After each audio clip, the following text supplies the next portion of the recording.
ഈ channel subscribe ചെയ്യൂ. കൂടാതെ തൊട്ടടുത്തുള്ള ബെല്ലൈക്കൺ കൂടി ക്ലിക്ക് ചെയ്താൽ ഞങ്ങൾ വീഡിയോ അപ്ലോഡ് ചെയ്യുമ്പോൾ തന്നെ നിങ്ങൾക്ക് നോട്ടിഫിക്കേഷൻ ലഭിക്കുന്നതാണ്.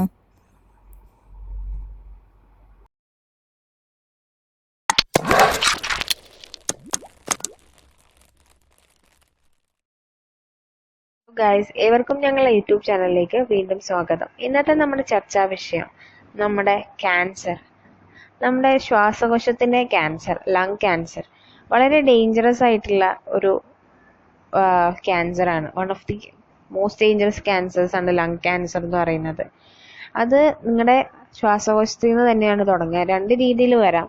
ഒന്നില്ലെങ്കിൽ നിങ്ങളുടെ ശ്വാസകോശത്തിന് ഏതെങ്കിലും ഭാഗത്തിനെ എഫക്ട് ചെയ്തിട്ട് അത് സ്പ്രെഡ് ചെയ്യുക, അഥവാ വേറെ ഏതെങ്കിലും ഒരു ഭാഗത്തിനെ എഫക്ട് ചെയ്ത് അതിന്റെ മെറ്റാസ്റ്റാസിസ് നിങ്ങളുടെ ലങ്സിലേക്ക് വരിക. അങ്ങനെ രണ്ട് രീതിയിൽ ലങ് ക്യാൻസർ നിങ്ങൾക്ക് വരാം. നിങ്ങൾ പരസ്യങ്ങളിലൊക്കെ കേട്ടിട്ടുണ്ടാവും ശ്വാസകോശം സ്പോഞ്ച് പോലെയാണ്. സത്യം പറഞ്ഞാൽ അതൊരു കളിയാക്കലല്ല, അത് സത്യം തന്നെയാണ്. അതൊരു സ്പോഞ്ച് പോലെ തന്നെയാണ്. അപ്പൊ വളരെ എളുപ്പമാണ് അതിനെ സെൽസിനെ ഡാമേജ് ഉണ്ടാവാനായിട്ട്. അപ്പം വളരെ ഡിഫിക്കൽട്ടുമാണ് അത് ട്രീറ്റ് ചെയ്യാൻ വേണ്ടിയിട്ട്.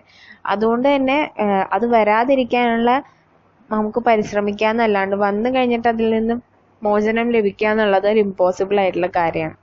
കൂടുതലും ലങ് ക്യാൻസർ വരാനുള്ള സാധ്യത സ്മോക്ക് ചെയ്യുന്നവർക്കാണ്, പുക വലിക്കുന്നവർക്കാണ്. പുക വലിക്കാത്തവരെക്കാൾ കൂടുതൽ ചാൻസ് പുക വലിക്കുന്നവർക്കാണ്. പുക വലിക്കാത്തവർക്ക് വരില്ല എന്നല്ല, പക്ഷെ പുക വലിക്കുന്നവർക്ക് 80% ചാൻസ് കൂടുതലാണ് പുക വലിക്കാത്തവരെക്കാളും. മെയിനായിട്ട് ഇതിന്റെ സിംറ്റംസ് എന്ന് പറഞ്ഞാൽ നിങ്ങൾക്കൊരു ചുമ വരും. ആ ചുമ നിങ്ങളെ വിട്ട് മാറില്ല. കണ്ടിന്യൂസ് ആയിട്ട് നിങ്ങൾക്ക് ആ ചുമ ലാസ്റ്റ് ചെയ്യും. നിങ്ങൾ എത്ര മെഡിസിൻ കഴിച്ചാലും, ചുമയുടെ എത്ര ഡ്രിങ്ക്സ്, സിറപ്സ് കഴിച്ചാലും നിങ്ങൾക്ക് മാറില്ലാതെ ചുമ അങ്ങനെ നിൽക്കും. ചില സമയത്ത് ചുമച്ച് തുപ്പുമ്പോൾ നിങ്ങൾക്ക് ചോര കാണാൻ പറ്റും. നിങ്ങൾ വിചാരിക്കും ഒരുപാട് ചുമച്ചിട്ട് വരുന്ന, തൊണ്ട പൊട്ടി ചോര വരുന്നതെന്ന്. പക്ഷെ ആയിരിക്കില്ല. ചുമച്ച് നിങ്ങൾ ചെറിയ എമൗണ്ട് ബ്ലഡ് വൊമിറ്റ് ചെയ്യാൻ തുടങ്ങും.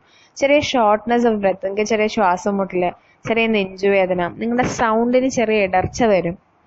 അതുപോലെ നിങ്ങൾ ശ്രമിക്കാണ്ട് തന്നെ നിങ്ങൾക്ക് വെയിറ്റ് ലോസ് തുടങ്ങും. പിന്നെ നിങ്ങൾക്ക് എല്ലുകൾക്കൊക്കെ വളരെ വേദന അനുഭവപ്പെടും.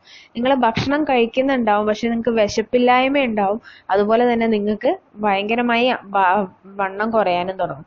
ഇതൊക്കെയാണ് ഏർലി സൈൻസ് ആൻഡ് സിംറ്റംസ്. അപ്പൊ ഇങ്ങനെ എന്തെങ്കിലും കാണുകയാണെങ്കിൽ തന്നെ നിങ്ങൾ ഉടനെ ഒരു ഫിസിഷ്യനുമായിട്ട് ബന്ധപ്പെടുക. പുകവലി മാക്സിമം ഒഴിവാക്കാൻ ശ്രമിക്കുക. ഇതുപോലെ കൂടുതൽ അറിവുകൾക്കായി ഞങ്ങളെ ചാനൽ സബ്സ്ക്രൈബ് ചെയ്യുക. നന്ദി. ഈ അറിവ് ഷെയർ ചെയ്യൂ. ചാനൽ സബ്സ്ക്രൈബ് ചെയ്യുക.